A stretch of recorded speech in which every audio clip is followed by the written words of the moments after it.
Welcome to today's webinar. Good to have so many of you here already. Thanks very much. Welcome to our webinar on building researcher cohorts and the power of programmes to support that. I'm Alison Gray. I'm going to be your host today. And just while we're waiting for people to join, and maybe in the chat, could you possibly tell me just what's your view? From where you're sitting, what can you see? Last time I asked what you'd had for lunch. This time I just want to know where you are. What's your view? Have you got an inspiring view out the window? Are you directly onto a wall? Are you sitting in a cupboard? I know a couple of my colleagues do that at home. Or maybe you're outside under blue sky. So please do share in the chat box.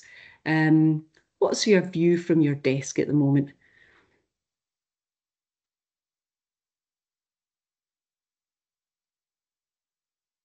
Ah, blue sky. It's nice, isn't it? I'm in Glasgow and there is blue sky here as well. It's extraordinary. We've had more than 2 days of it in a row. It's amazing.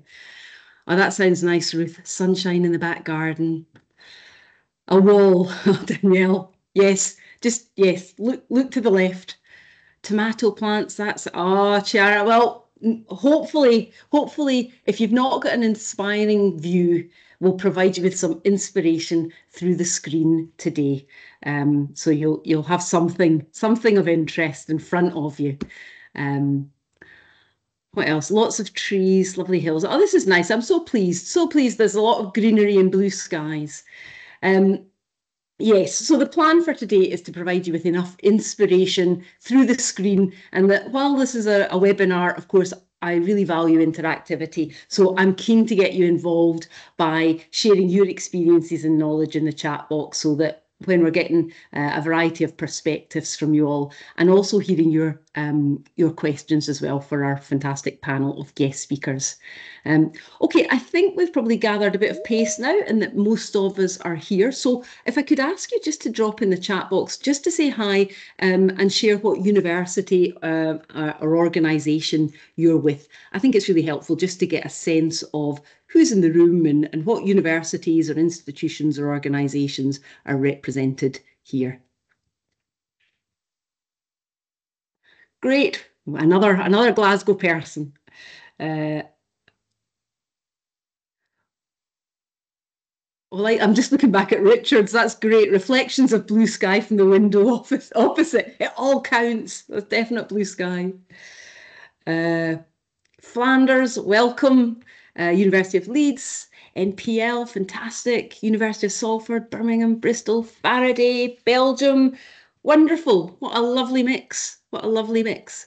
Okay, well, today's webinar, while you're keep going, putting it into the chat box where you're from, but I'll just get started. So today's webinar is all about building researcher cohorts, the power of training programmes and doing that. And we're really delighted to have you all here today to hear from our guest panel. So thank you for coming. Really appreciate you taking the time in your day to spend with us. Let me just introduce myself. I'm Alison Gray. I'm the founder and director of Skillfluence, and my background is all in programme design and collaboration and commercialisation. And I spend a lot of my time talking to universities to understand the challenges that they've got around knowledge exchange and commercialisation and collaboration. And I started Skillfluence nearly 10 years ago now. It's coming up for our birthday this year, to work with researchers and academics. And the aim is to provide them with the skills and the tools and the confidence to get their research out into the world and to have real world impact and make a difference with their research, whether that's through engaging with policymakers or collaborating with other researchers or through commercialising their ideas or connecting with industry for their research or career goals. And in that time, we've worked with a whole lot of universities and research centres, more than 80 across the UK and Europe, providing training for more than 30,000 PhD students and researchers and academics and professional services staff. And a shout out to our colleagues in Europe there. I know I'm missing you. We've only got the UK map there, but we've certainly worked across Europe as well. So it's really nice to have some of you joining us today.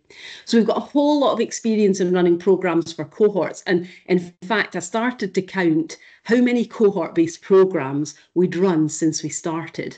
And I was able to count well past 250.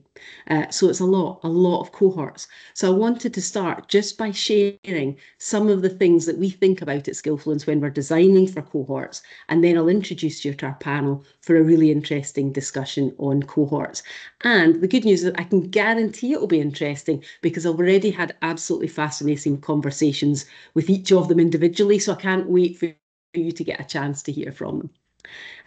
So before we start this webinar, just in case you have to leave towards the end, I'm going to flag our next webinar in the series, which is going to be focused on navigating the research commercialisation journey, and that will be lessons from academic founders. We're hosting a roundtable with researchers at different stages in the commercialisation journey. And that's on the 19th of June, so please do jot that in your diary, and my colleague Fiona will hopefully have a chance to add that registration link in the chat box, and I'll post more details towards the end of the webinar so that you can get signed up.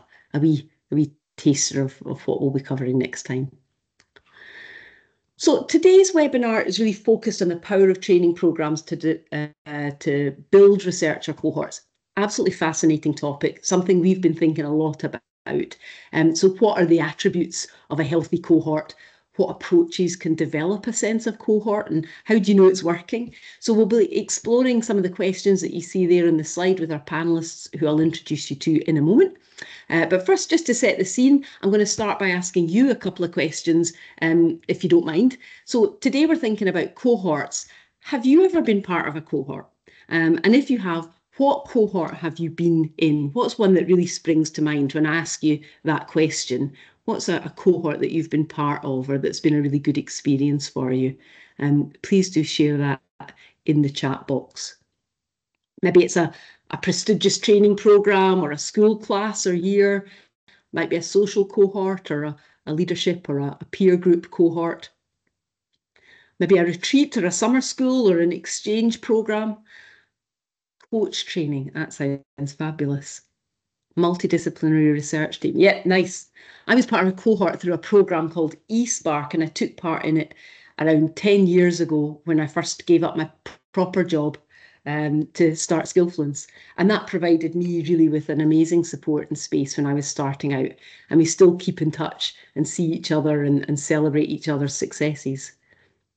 Well, that's nice. Okay, residential training. I love that, because that intensity that you get from all being in the same place at the same time. Saltire Fellowship, yeah, that's fab. A year learning about innovation and entrepreneurship, amazing. Great, a consortium cohort of researchers from universities, yeah, fantastic. And so my second question for you is, if you've been part of a cohort, what word or phrase comes to mind when you think of the experience?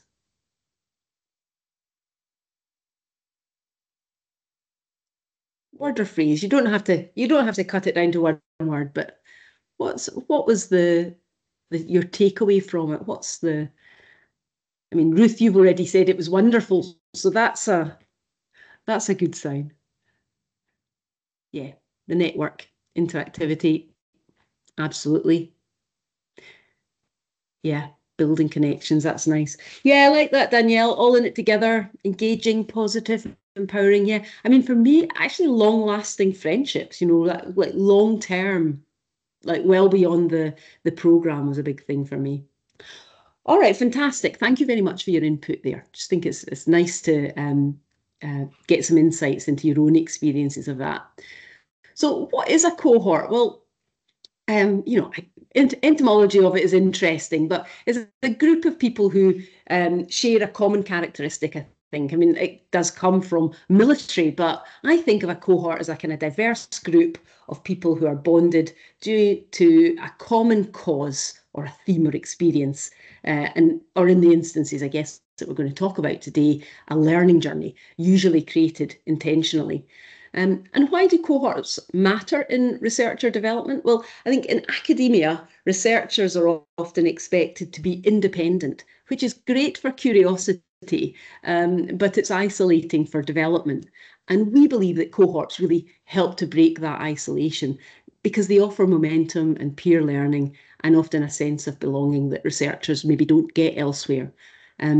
So from what I've seen, and I'll be interested to hear what our panelists take on this, is that good cohorts don't just happen by chance. Often they're designed with a shared purpose, with trust and space to be open, genuine opportunities to connect. And to me, training is never simply about skills development. A well-designed training program doesn't just transfer knowledge, it really brings people together. So let's hear now from our fantastic panel of speakers. I'll ask them to get their cameras on and their microphones off. So that I can introduce you to them. So really delighted to introduce our panel. Three brilliant guests who each bring unique experience in building cohorts of researchers. So I'm going to come to Callum Wilkinson first, who's from University of Durham 9DTP. If you would mind just introducing yourself, Callum, and what your interest in cohorts is. Yeah, hi, good afternoon, everyone. I'm the Research Practice Officer at 9DTP based at Durham University. So we have 7 universities within our institution.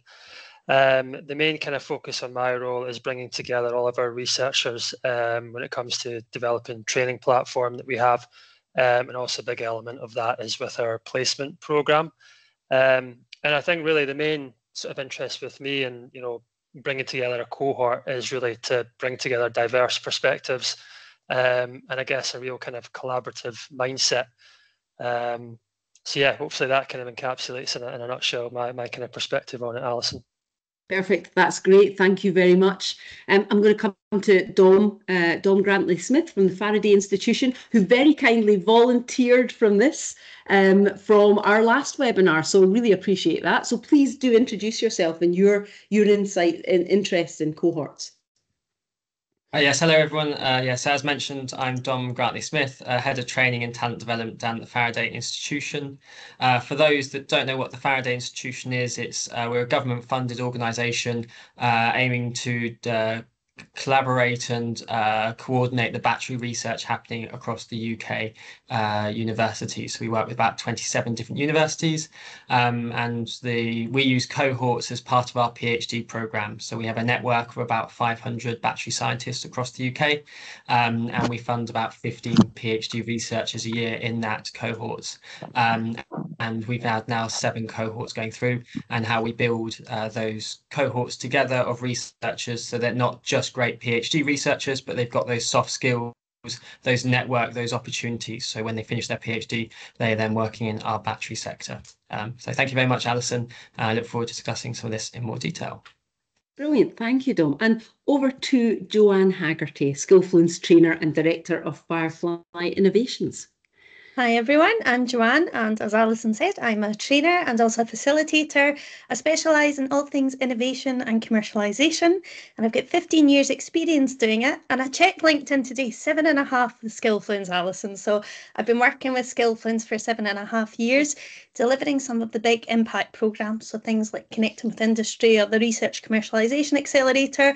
So in those programmes and other bespoke programmes, I've got lots of experience of building cohorts around them. And I hope to bring that to the discussion today.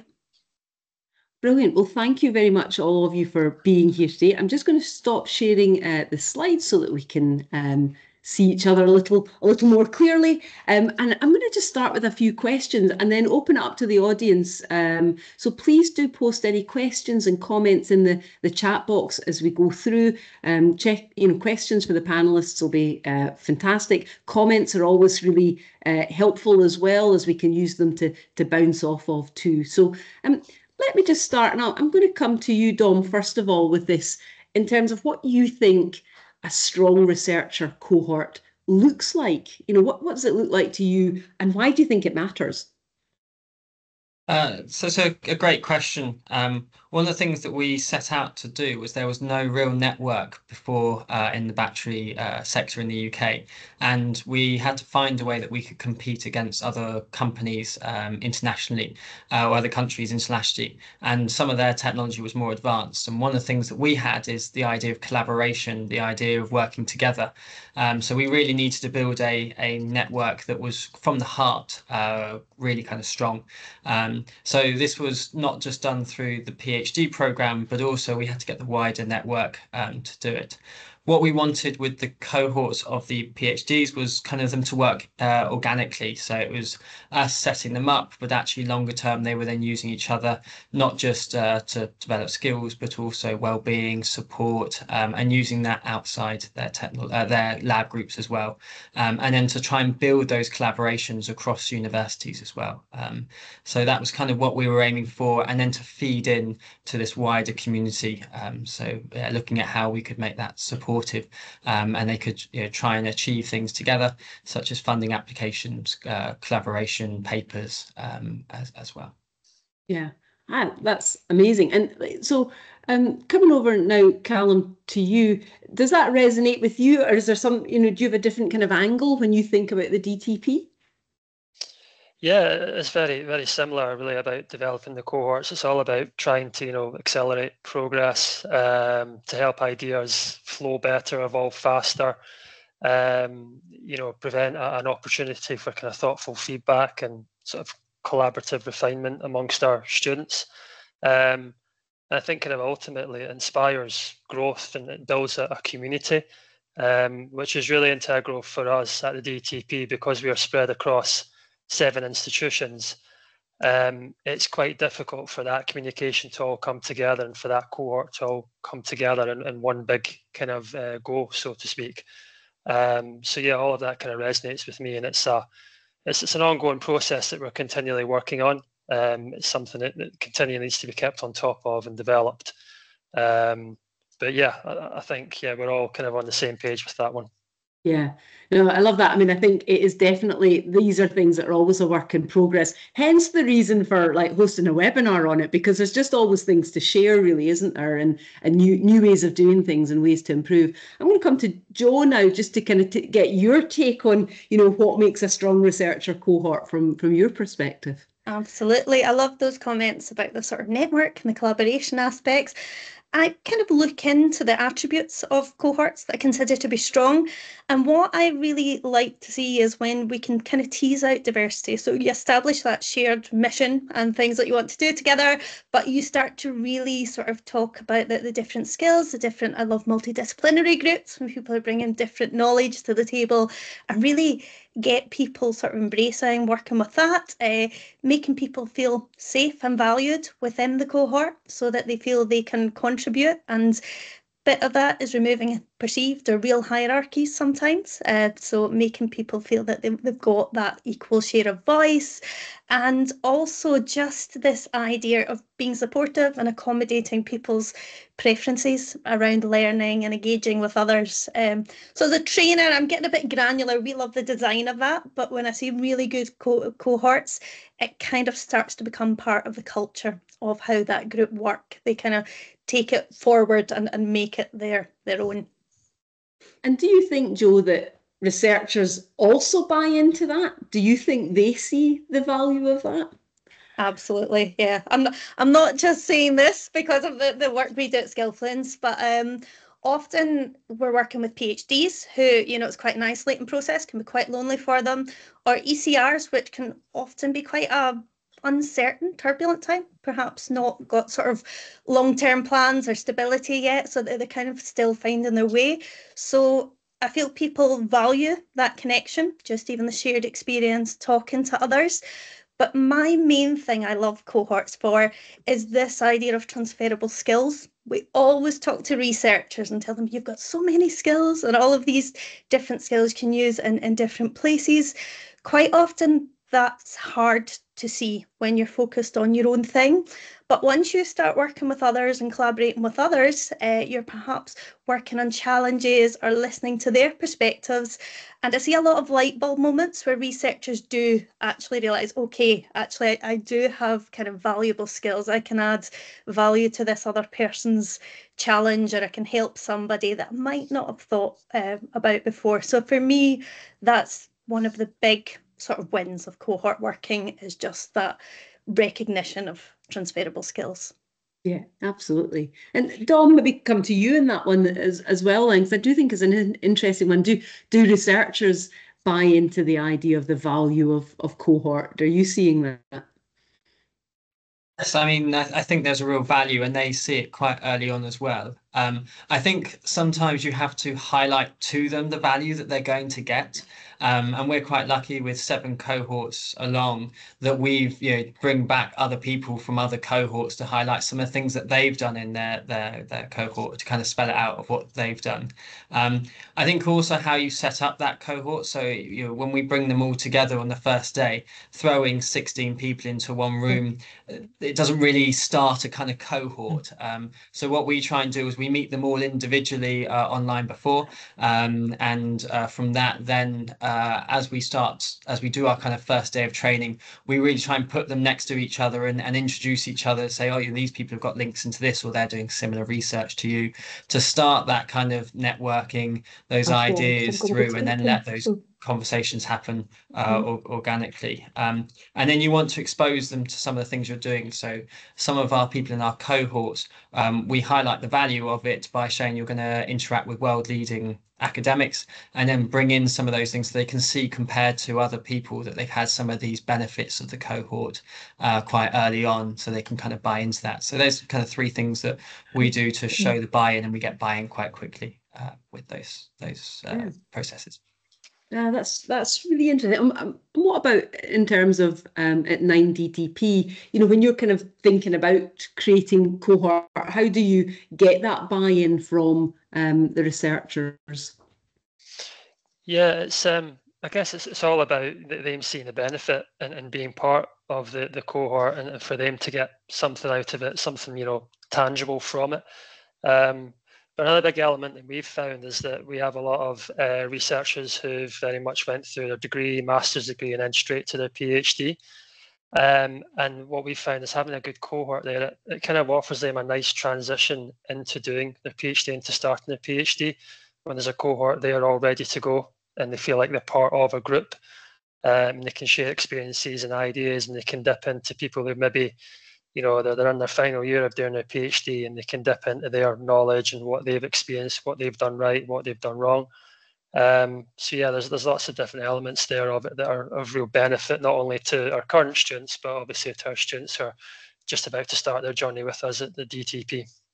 Yeah, that's really interesting. And there's a great question there from Ruth, and Callum, I'll come to you for this because I think it builds a little bit on what you're talking about there. And we had such a good discussion about this when we were talking before, because it's how you balance the need for group diversity versus participants having commonalities between each other to make sure there's a positive cohort experience. Because I think I had sort of thought, if you have really diverse experiences, that can be great. Maybe people who have been out in industry and then come in to do PhDs, and the value that can bring. But actually, that can also create other challenges as well. So really interested to hear your take on that idea of group diversity versus commonality.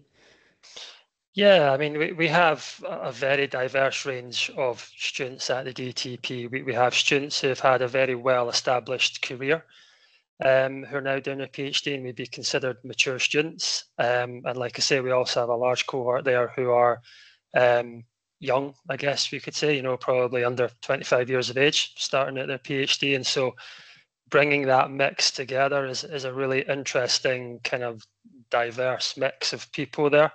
But it's interesting to see how they can all bounce off one another. The hardest part really is just getting everyone together in one room or in one kind of lobby online to open up and discuss that. That's always the most challenging part.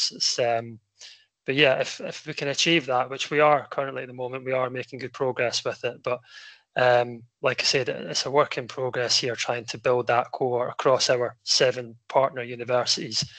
And so obviously Durham, we have the largest group of students within our DTP. So we have a well-established program at Durham. And it's just a case of how do you replicate that across the other partner universities who very much have different processes and different ways of doing things. It's trying to marry that up, which can sometimes be a challenging element to it. Yeah, I'll bet working across organisations, is fantastic, but it brings its challenges. And Tom, same kind of question for you around group diversity. I think that's an interesting point. So, how does that work at Faraday? I mean, what Callum said is kind of some of the challenges we also faced, and we've got a diverse panel of cohorts of groups, yeah, ranging in age, sex, ethnicity, as well. So one of the things that we had brought in, and we brought this quite early on, was a kind of code of conduct and EDI charter to really outline what we expect in our cohorts and our community, not just kind of expectations, but what we want to get out of it as well.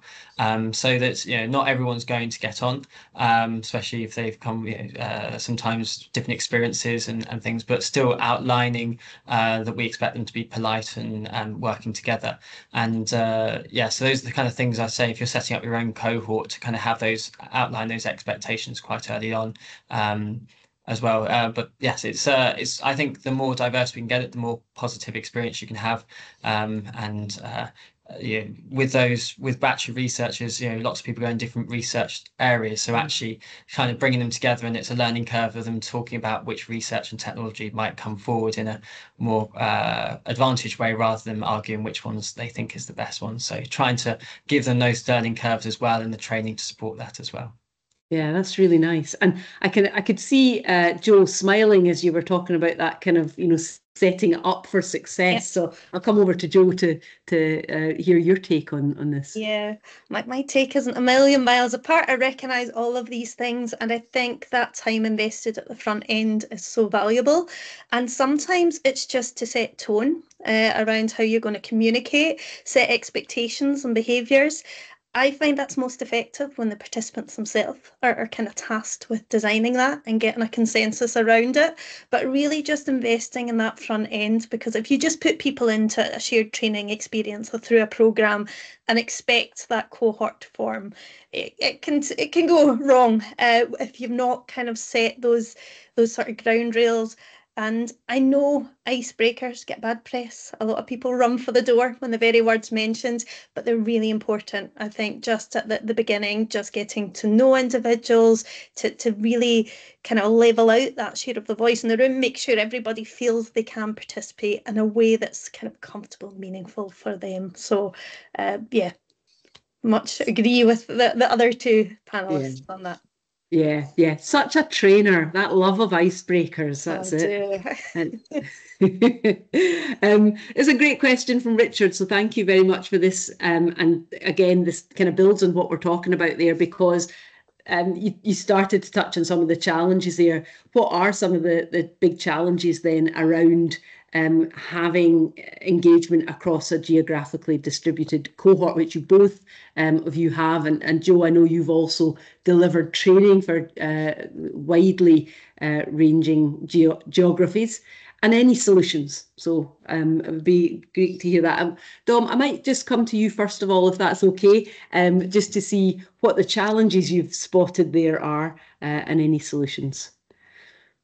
So one of the biggest challenges was actually getting academics to buy into this model as well. So they didn't really want people to go along to outside their research group, collaborate with other universities and things. But by building in the ideas of what we were trying to do and building that network and showing the value of it, we had a lot of people actually now valuing this, and academics are far more likely now to send their groups along to these trainings and cohort meetings as well. So I think, yeah, one of the solutions is making sure that your vision and mission is really in line with it, and building a community, not just your cohorts, but the people around it. The second biggest challenge is sometimes it takes a time to get those collaborations going, or those ideas going, and those networks. And sometimes those conversations happen at 2 a.m. in a pub, and where we wouldn't necessarily encourage that. Sometimes you come down the next morning for the next load of training, and you realise they've had these great discussions at night, and that's still all valuable. So yeah, it's letting it happen inorganically, not being the kind of main person all the time, time trying to force those conversations. If people are highlighting things to do that they want to, so we get researchers contacting us saying, oh, I'm looking for a collaboration, not being the answer to it all, but actually encouraging to go and use their cohorts, encouraging them to maybe if they're doing a networking dinner or you're having a dinner, set up a seating plan so they sit next to people they wouldn't normally talk to, where they could have those discussions as well. So there's a couple of kind of challenges that we've had, but we've tried to bring in the solutions to it as well. Yeah. That's really nice. So you've got some, getting buy-in by showing that it works, so that you've got the evidence there. And I also really love doing things by stealth, so that kind of thinking intentionally about where people are sitting, and they may not know that that's what's going on, but you've thought it through and you've considered it. And actually, you touched on something that Callum and I spoke about previously, which was I know, Callum, that some of your group had actually decided they wanted some training and they set it up themselves and they ran it themselves, and that's just the kind of thing you want to see, isn't it, really? Could you tell us a wee bit more about what the challenges and solutions that you've seen? Yeah, I mean, with our 7 institutions, 5 of them are actually within the northeast, so we're all within a pretty close radius, to be honest with you. But our other 2 universities are Ulster and Queen's University, in Northern Ireland. So that obviously presents some challenges there from a geographical perspective and bringing everyone together in person. But one of the things, or a few of the things actually we've put an emphasis on this year, is a summer school, which we're holding next year, where we bring all of our students across, and each year we share it out between each institution. So this year, Ulster University are going to be hosting the summer school. So that's a great opportunity for us all to get together actually in person and meet one another. We also have a collaboration event at the end of this month, where we're bringing all of our collaborative students together for an event to kind of just celebrate the research that they're doing and the positive work that they're undertaking with their collaborative partners. This is actually the first event that we're hosting this year for our collaboration event. So it'll be a really interesting kind of pilot to see how that goes. And I think just taking advantage of what we're doing here at the moment, remote training, remote learning, bringing everyone together via Teams, that's also a really effective way to build a cohort. We've also put a lot of emphasis on student representatives across our institutions. It's all very well students hearing from me, but I think they respond better to fellow students maybe sometimes. They've maybe got that relationship and rapport built up a little bit better, because there's no getting away from the fact that the students, they can relate a little bit better because they're all on that same journey. So I've put a lot of emphasis there on bringing our students together and using our reps to try and disseminate that information out. But yeah, there's no escaping the geographical challenges. We are fortunate that 5 of our universities are within that 30-mile radius, but sometimes there is a worry that our Northern Ireland institutes can sometimes be left out. So there has to be a real emphasis there on keeping them in the loop and making sure they're always involved in what's going on. Yeah, that's nice. And Jo, what about yourself? What's your take on all of this? Similar to what I've heard, certainly, we can embrace online. It's been brilliant that it can bring people together in a relatively low cost and accessible way. But I would say that's the biggest challenge we face around cohort building.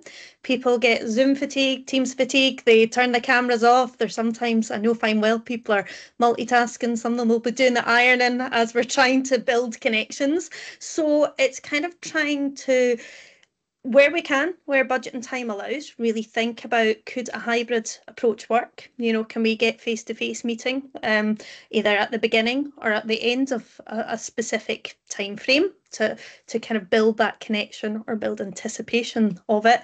If not, if it's going to be solely online, it's like really purposefully designing. And again, just that front end space, the very first session, we're not going to go into the topic of experiential learning. This is all about how we connect, collaborate, how we communicate as a group.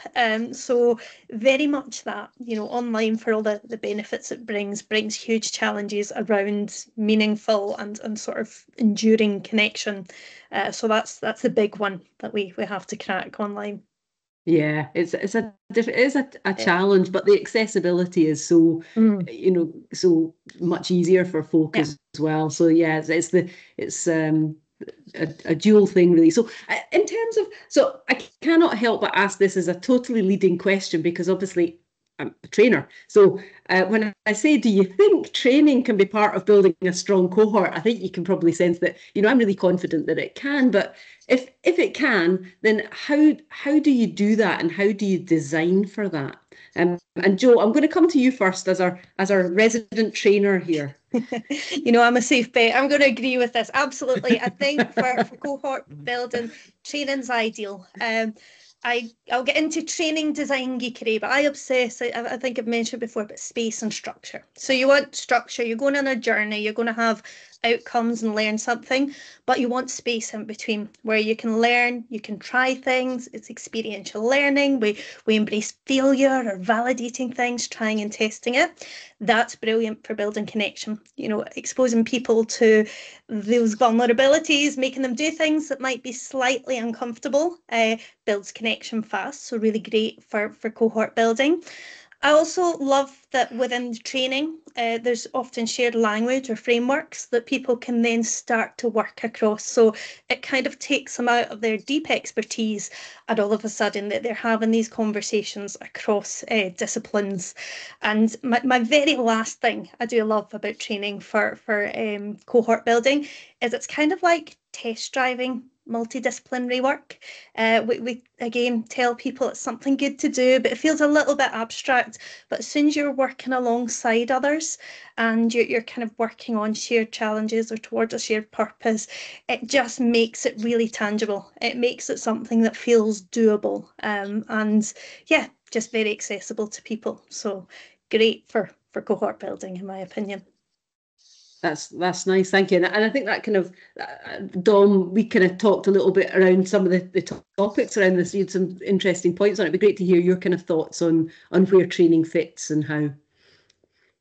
Yeah, so we run a 4-year training program, and in the first year, when we came to map out the training program, which I think certainly builds cohort, it's thinking about where you put in your training based on the skills and how comfortable people are going to be. So in the first year, a lot of ours being battery researchers, we spend a lot of time talking about the breadth of all these different batteries, and from mining all the way to gigafactories, and we go along that supply line. That's something they all have in common. When we come to the second year, because they built that kind of time being together, and they spend about 2 weeks, 3 weeks together in the first year, so they really get to know each other. That's when we actually bring in more the presenter training, the LinkedIn training, those trainings that they may feel a bit more uncomfortable about. And we found that actually when we move things like presenter training from the first year to the second year, they felt a lot more comfortable working in groups for that. So I think thinking about the skills, what they're going to do in that is really important. And yeah, kind of use those skills and things. So yeah, think about where we bring in training, and what training happens online, and what training happens in person. Yeah, and you actually sort of used a model of cohort building that you had come across to sort of map out how it would be at Faraday. Was that a useful thing to have, a kind of a blueprint, I suppose, to start from? Yeah, so when we started this kind of idea of how we wanted to build a cohort, we also went around, it was before CDTs, and we hadn't really seen a cohort kind of happening in the UK across multiple universities. There were some things there, but we actually copied a model from Argonne, which is a national science facilities in the USA, and used that kind of idea of how to start it and how we take people through the journey. And then as we started that, then we then looked at other models that were happening across the UK and started pulling in the bits that we really liked from other bits. So don't necessarily go for something brand new. There are great models happening out there, and great training providers, and talking to people like yourself, Alison, of where we should bring in training based on their skills and their PhDs. Everyone's actually got some advice which allowed us to kind of build a 4-year program up. So we couldn't have done it without some of the experts that we have across multiple universities and providers. Yeah, that's brilliant. Thank you very much for that. And Callum, maybe come to you in terms of like where training sits within the cohort building experience at 9DTP. Yeah, I mean, all of our students are they're social science students, so they're a unique bunch. It's probably fair to say. I think with the social science students, that what we've noticed here is it's very much an evolving process with the training. But what we've noticed is that our students are wanting more training around career development, personal development, how to use social media to support them in their career journey and their academic journey. And so I think for us, a big emphasis there is going to be maybe transitioning our doctoral training partnership to offer more training centered around that, to try and differentiate the DTP away from the more core kind of principles that the university follows. I think it's probably fair to say that a lot of our students within their own department, they get a lot of their academic training there. But for us as a DTP, I think we have a kind of a position to fill there where we're supporting them with their transition potentially away from academia. A lot of our students now, they're looking for placements within the private sector, and they're looking for training to try and support them with that sort of career transition. So I think for us moving forward, we want to try and focus more in on that to develop that training cohort, to try and kind of boost our numbers in regards to students who are attending the training that we're putting on. Yeah, that's it. I mean, you've got to provide the training that they value and that they will engage with. I think that is, and it's thinking how to create opportunities for that. And I think that comes back to a bit of stealth as well. I mean, I know as training designers, we'll sometimes describe a course as one thing, but they're getting a lot of underpinning stuff as well. Like if you say come on a communication course, that might not be something that people would think to do. But if you're kind of like, come on a career networking course or a career development course, they might be more interested in that. So it's all this stealth, isn't it? Stealth work in helping build those skills. And what about, beyond, programs and beyond the kind of the end of a cohort? How do you keep people connected after events or beyond, when their cohort maybe finishes? And who will I come to for that? Is there anyone got a ready to? Joe, I'm just going to come to you then, straight off. I'm happy to go first because it's the $1 million question that I wish I had cracked, and I'm not yet. I think the one thing I've learned is you can't force this connection. So I've seen people being very, we've got a Slack channel or a LinkedIn group, and this is where we're going to communicate from here on out. It has to have that organic space. So to Callum's point earlier, you need to see the connections grow organically. The cohort needs to carry it forward. Certainly, I've seen some really successful cohorts continue connection self-organised over in WhatsApp, but that tends to veer perhaps into social, but still incredibly valuable. But I'm seeing a lot of them on LinkedIn. We're doing a lot of talk sometimes about their visibility, their profile. So it's a platform many of them will be on or considering being on. And actually seen something really sweet last week. It was one of the first cohorts that we worked with, Alison, 6 odd years ago. It was 9DTP, Callum, residential. And somebody there had actually got a new job, and it was really lovely that some of the first comments and likes were from people who had spent 2 days on a residential course in Yorkshire with them 6 years ago, and it just kind of proved out to me that is a really nice sort of, that they're building networks that will endure. So LinkedIn feels like a natural home, but I'm not sure if people have got other suggestions, perhaps follow-up events or things. Yeah, Yeah, no, thank you for that, Joe. Yeah, that we had a whale of a time at that residential. That was super. Callum, what's your take on that? How, it is difficult, I think, to, maintain that. But you had mentioned about an alumni program that you're thinking about, sort of just getting off the ground. And tell us a little bit about that.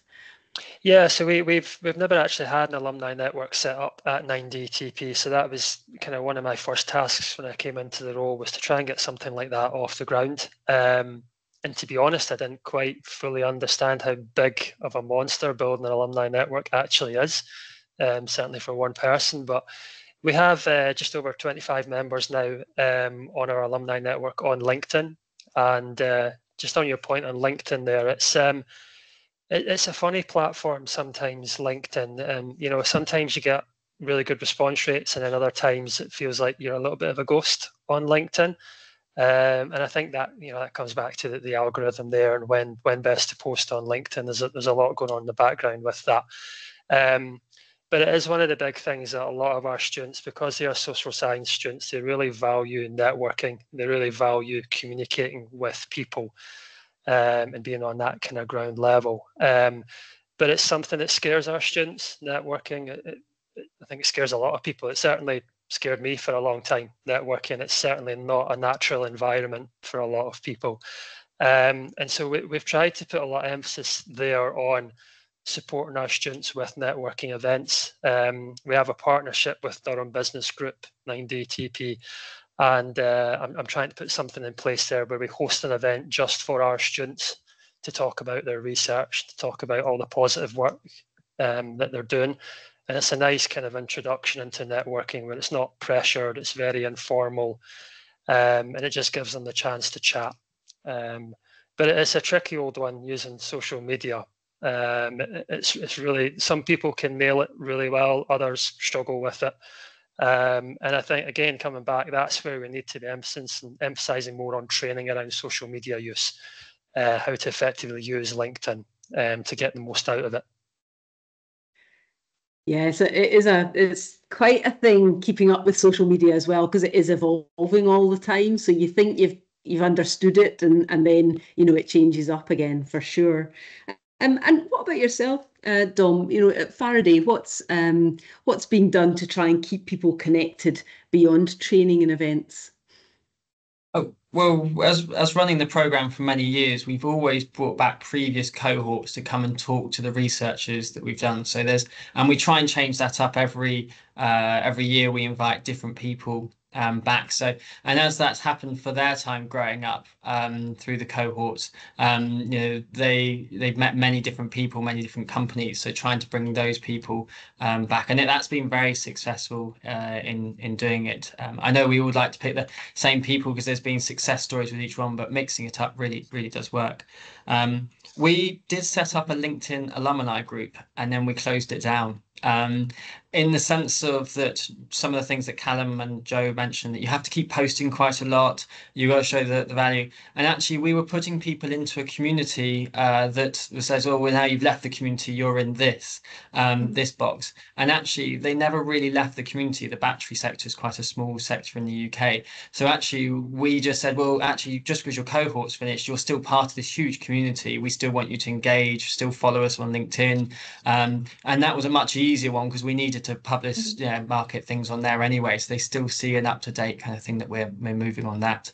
There was just that was kind of a learning curve that we had as well. And I think when they finish their cohort, we still want to encourage them to get a role in the battery sector. So we try wherever we can to support them, make introductions. We've got links into multiple companies.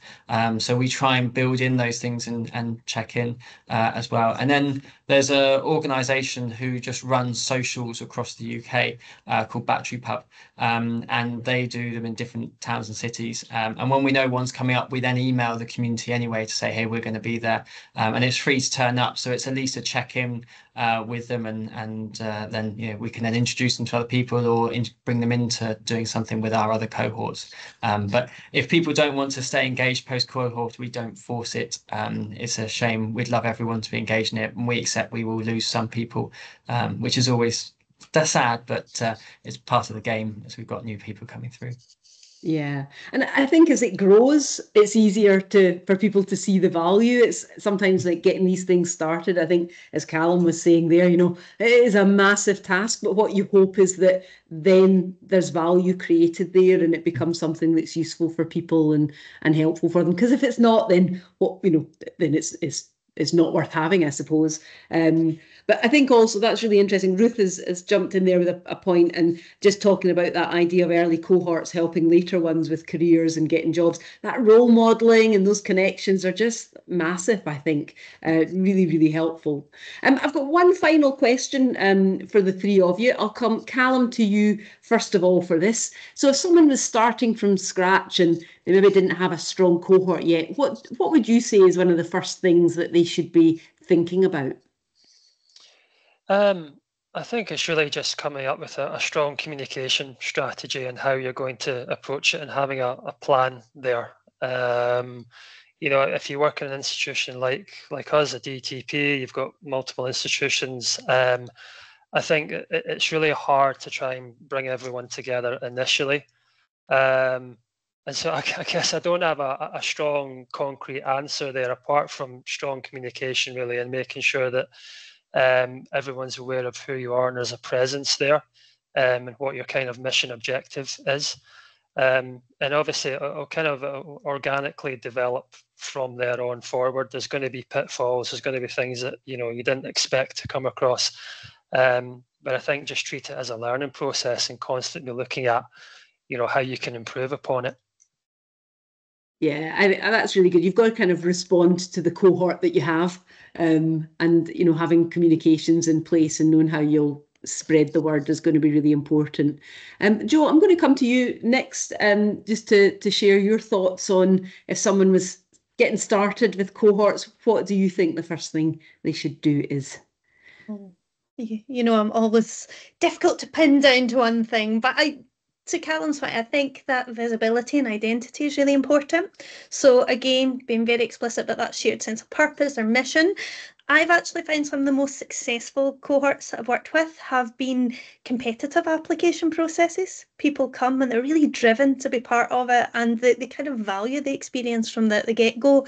It's far easier. So being really sort of up there with the messaging. And I would say just design with intentionality. If you want to build a cohort, you design space and kind of things that will build the cohort, and don't just assume it'll be a byproduct of like other training. So if we really want a cohort, just designing space and guarding the time that you have with those people to make sure it serves that purpose. So yeah. Yeah, that's really nice. I like that. Guarding the time. I am totally stealing that phrase for some other opportunity. Too tempting to bring in things. We could have a speaker, we could do this, but it's always a question of should you? Does it serve the purpose? And if that purpose building a cohort, just being very sort of, intentional about it. Yeah, I like that. Thank you very much, Jo. And Dom, over to you. What's your thoughts? I think, if you're starting from scratch, you've got to make sure you're not just building a cohort, because over multiple years, you're going to have multiple cohorts. So you're wanting to build essentially a community. So I would say, look at the kind of vision you have long term with the idea of what values you want to install in at the start, and they're values that you've got to have your organization got to be following as well, and then from that, as you build the cohort, you build up the kind of the expectations, the code of conduct, and then letting that kind of happen organically, and then as it goes through the cohorts, you've already set precedents from the previous cohorts. And I think having the right people and time, it takes time to get to know everyone in the cohorts and to work with them, and the right people. You really want people who are able to go out, network, meet each one of the researchers, have things in common, build those connections up. So yes, giving them time to do that as well is key. There you go. That's brilliant. There's so many great ideas. It is about that kind of communication, shared purpose, intentionality, but not overwhelming, letting them have space and guarding their time. And so and then creating community from that. So lots of really interesting points. A big thank you to all our speakers. I can't believe I'm already running slightly over, just too many interesting things to talk about. So thank you so much to Callum, to Dom and Joe. That's been super interesting, really brilliant to hear about all your different experiences. So thank you for a great discussion around this. So thank you very much. I'm going to finish up with just some couple of slides just to finish up for now. And let me just get that shared with you all. Yeah. There we go. Hopefully that should be us.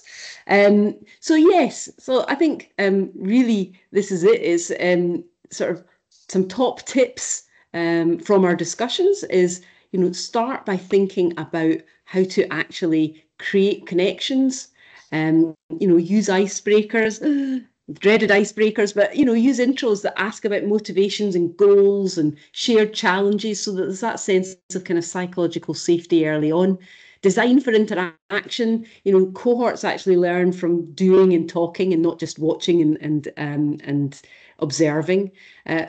Build in, group discussions, and then create those unforced opportunities to bond. If that happens to be late at night after all the official stuff is done, then, so much the better, really. They're creating their own space for that, and they can see the value and the fun in doing that as well. Keep those ongoing connections beyond any kind of formal sessions. Encourage people to have kind of those peer meetings and give them excuses by providing them prompts or activities to do together between sessions as well. Callum spoke about this, think about your communication routes. How are you going to actually spread that and get buy-in from people? How will you build your community to support your cohort? Dom touched on this. It's not just about that group, it's about the much wider group that's all around them. And then Joe touched on sharing a shared sense of purpose, having that vision and starting up front, thinking about, what is it we're here for and what do we benefit from that. So lots of great stuff there. So thank you very much to our speakers.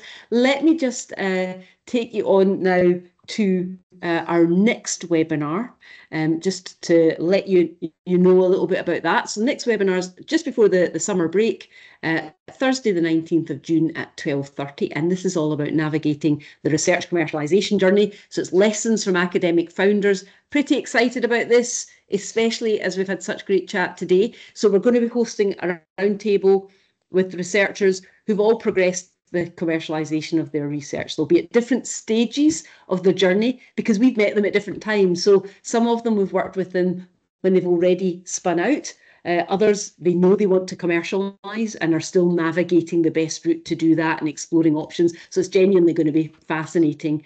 And plus, just to make it more fun, I thought as these people were entrepreneurially minded, I might try a more innovative roundtable approach. So I'm hoping to get them to ask questions of each other. It might be complete chaos, but I promise it will be interesting. So you'll get to hear about their journey and some of the decision points for them as their ideas progressed.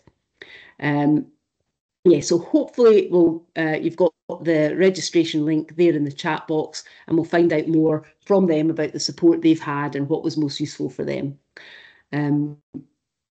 So thank you very much for joining me today. A huge thank you to our fabulous guests, Callum, Dom and Joe. Been a great conversation, so thank you very much for your input.